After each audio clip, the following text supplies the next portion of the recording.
Monsieur le ministre, mes chers collègues, bonjour. La séance est ouverte. L'ordre du jour appelle le débat sur les politiques de la France au Sahel. La conférence des présidents, je vous le rappelle, a décidé d'organiser ce débat en deux parties. Dans un premier temps, nous entendrons les orateurs des groupes, puis le gouvernement, et nous procéderons dans un deuxième temps à une séance de questions et de réponses. La parole pour débuter ce débat est à Monsieur Thomas Gassilou pour le groupe Agir Ensemble et pour une durée de 10 minutes.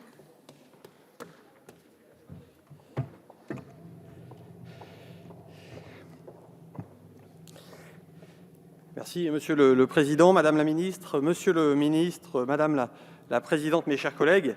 Nous sommes réunis ce jour pour débattre de la stratégie de la France au Sahel. Cette zone du monde est aujourd'hui confrontée à d'immenses défis. Ce sont avant tout les populations civiles qui en souffrent. En 2020, 2400 victimes civiles ont été recensées, ainsi que 2 millions de déplacés. Depuis 8 ans, la France s'engage activement et avec courage dans cette zone, dans un combat difficile. Et nous pouvons en être fiers. Après le bon débat mené par nos collègues sénateurs, et en complément des travaux menés dans nos commissions, il nous semble aujourd'hui légitime, utile et nécessaire de débattre en cet hémicycle de la stratégie de la France au Sahel.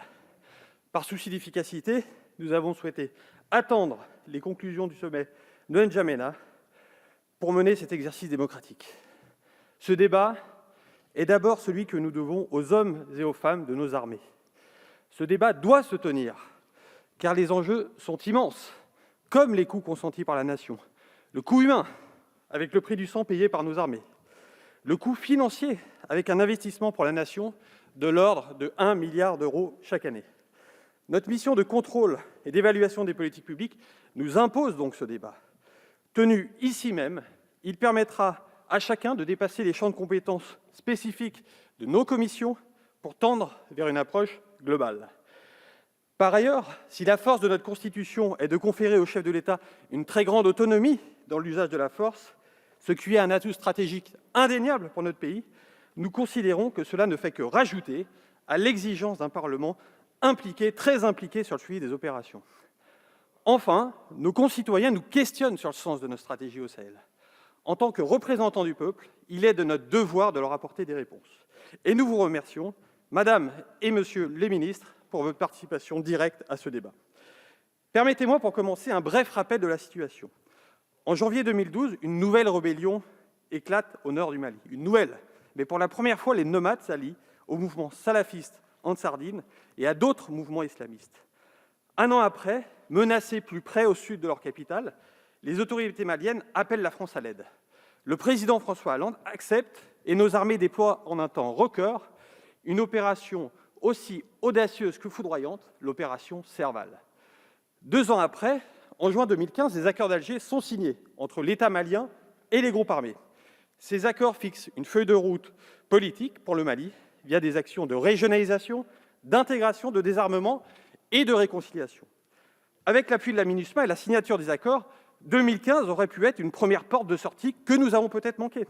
Monsieur le ministre, avec le recul dont nous disposons désormais, votre appréciation sur ce sujet serait intéressante à écouter. À la place, la France fait le choix d'étendre son dispositif à l'ensemble du Sahel, avec l'opération Barkhane, et mise sur la montée en puissance du G5 Sahel. Dans le même temps, une profusion d'initiatives voit le jour pour renforcer les structures étatiques locales dans les domaines du développement, de la sécurité. L'Alliance Sahel, le Partenariat pour la stabilité et la sécurité du Sahel, P3S, sans oublier les missions de PSDC de l'Union européenne, EUTM et UCAP. Cette profusion nuit peut-être à la lisibilité et la cohérence de l'action. Par ailleurs, les réformes structurelles vont se heurter à la faiblesse des appareils étatiques locaux et parfois à des volontés politiques locales aussi faibles. Parallèlement à l'érosion du suivi de l'accord de paix et de réconciliation, nous assistons à une extension du conflit vers le centre qui y prend une allure plus insurrectionnelle avec des motivations beaucoup plus diverses.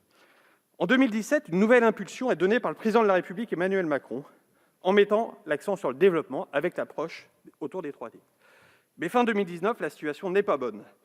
Défaites successives des forces armées locales, développement du discours anti-français, notamment par des responsables politiques locaux qui ont trouvé le coupable idéal à leur propre manquement.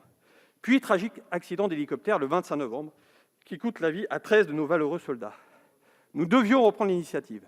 C'est fait début 2020, sous l'impulsion courageuse du président de la République avec le sommet de Pau. La demande d'aide à la France est alors réaffirmée par les chefs d'État sahéliens. Une cible prioritaire est désignée, l'EIGS, ainsi qu'une zone d'action, les 3 frontières. Pau, c'est aussi la mise en place d'une stratégie globale et mieux coordonnée, fédérant toutes les initiatives sous un même chapeau, la coalition pour le Sahel. Sur le plan militaire, le renfort de 600 militaires permet d'augmenter sensiblement la force de frappe de Barkhane et de réduire fortement les capacités d'un ennemi qui s'enhardissait de ses victoires fin 2019. Sans cet effort militaire, les élections auraient sans doute été beaucoup plus compliquées, voire impossibles, à organiser au Niger et au Burkina. Depuis Pau, des coups sérieux ont été portés aux groupes armés terroristes.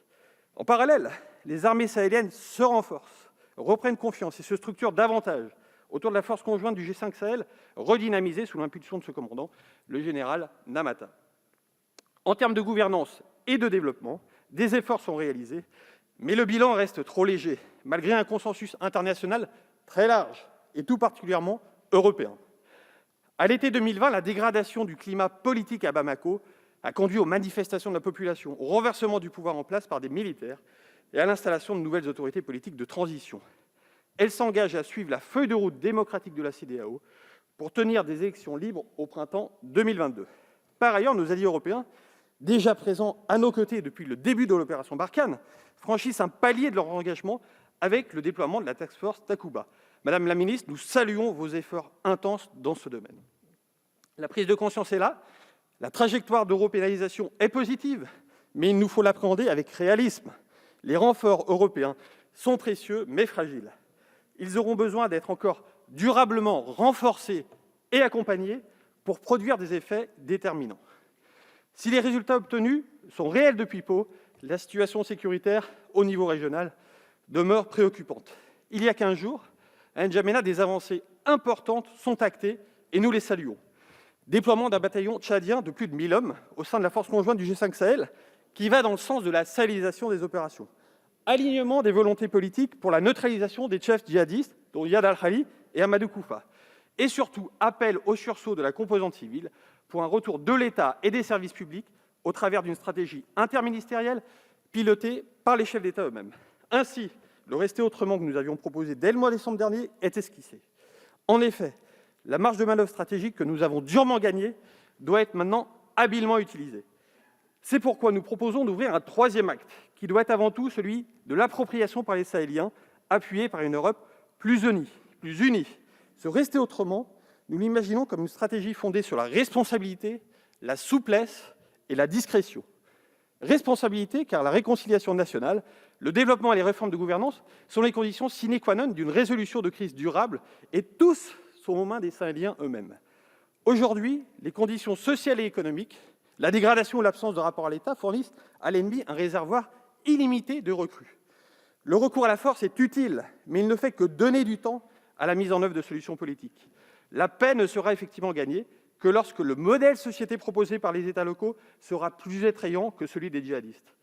Pour autant, afin de ne pas tomber dans l'ingérence, nous ne pouvons que poser un cadre contractuel clair et exigeant aux autorités sahéliennes, afin par exemple de conditionner notre aide sécuritaire et financière à des avancées en matière de gouvernance. Responsabilité, souplesse également, car la présence militaire française et européenne au Sahel doit muter pour durer. Tout l'enjeu consiste désormais à calibrer le niveau de nos forces au juste niveau nécessaire pour prévenir toute réédition d'une attaque similaire à 2013, traiter les cibles à haute valeur ajoutée et empêcher la constitution de zones refuges de djihadistes. Il nous semble désormais temps de tendre vers un dispositif militaire avec peut-être moins de grandes bases, articulées à terme autour de forces agissant en soutien des forces sahéliennes. Pour faire simple, moins de Barkhane, plus de sabres et plus de Takuba. Responsabilité, souplesse et enfin discrétion. Car c'est l'une des grandes lois de l'histoire. Dans le regard d'un peuple, toute force étrangère libératrice devient, après quelques années, une force d'occupation. C'est d'autant plus vrai à l'heure des réseaux sociaux et de la désinformation organisée. À nous de trouver un juste positionnement qui nous permette de défendre nos intérêts, d'assumer nos responsabilités en mettant au premier plan nos alliés africains.